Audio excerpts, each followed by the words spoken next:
Hello everyone, this is Troy Eckard. I'm the CEO of Eckard Land and Acquisition. Today we have a major economic opportunity that's taking place across the world. The opportunity is called inflation. Now some of you may look at that and say, I don't know if inflation is quite an opportunity, but it really is. Whether there's recession, stagflation, inflation, or any other type of economic market change, the fact is it presents opportunities. Today, one of the questions I get the most from investors and from business partners is, oil and gas pushing inflation, or is oil and gas rising in price because of inflation? And the truth of the matter is we have a monetary policy going on in the United States and across the globe that is perpetuating a continued constriction on supply. That constriction on supply was based on 9 months of global lockdown. Not enough employees, not enough labor, pent-up demand, incredibly low historic interest rates where you can basically borrow money for free. It is a situation when you put so much money into the marketplace, people spend money like it's monopoly money.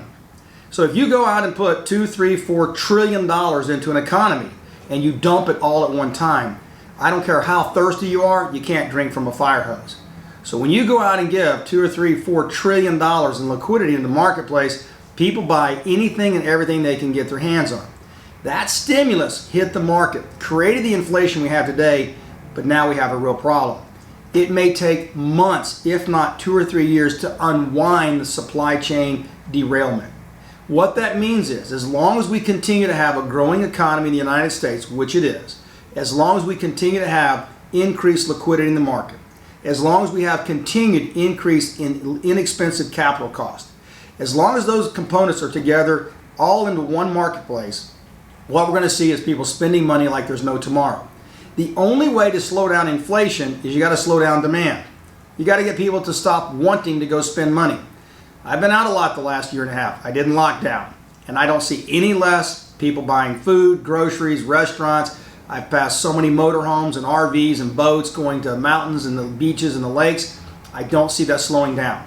So when you're thinking about today, September the 10th, 2021, and you're starting to think about how to position inflation, there's one key component. Oil and gas is in the same position. Oil and gas, petroleum, energy sometimes can be the actual cause of inflation. Sometimes it can be a victim of inflation. In this case, I'm going to say oil and gas is a victim of inflation. And the reason being, the oil and gas industry experienced the same thing as every other manufacturing sector across the globe. We got shut down. They sent drilling crews home. They had financial debacles. They said stop shipping sand and oil and water and parts and equipment. And everybody shut down for 9 months, and we dropped from around 720 active drilling rigs down to 200 drilling rigs. Well, when you have that kind of implosion on the supply side, like shutting down a factory, it takes a long time to get it geared back up again. The average lead time for an oil and gas well in this country is about 12 to 36 months. The average lead time to get a barrel of oil discovered, drilled, and put into a pipe to a processor, refinery, into the gallon of gas you put in your car can be as much as 24 to 48 months.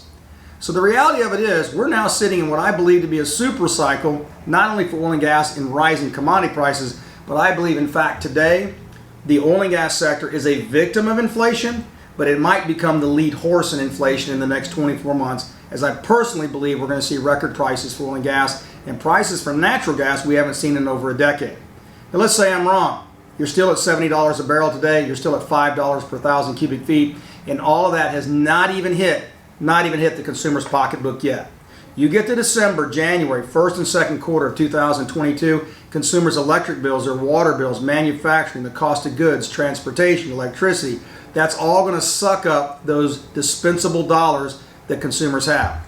If you take Nancy, who's a single mom with 2 kids, and you raise her electric bill by $100 a month, what is she going to do? Stop buying clothes and groceries and goods. So oil and gas becomes not a victim of inflation, it becomes the cause of inflation as a result of lack of supply. And now all of a sudden the consumer market begins to slow down, which I believe is going to take the stock market down quite a bit in value and percentage. Stock market gets weak, oil and gas gets incredibly strong. Hey listen, I'm Troy Eckard. It's only my personal opinion. I've been doing this for 36 years. I'm the CEO and manager of Eckard Enterprises. I hope the information has been worthwhile. Thank you.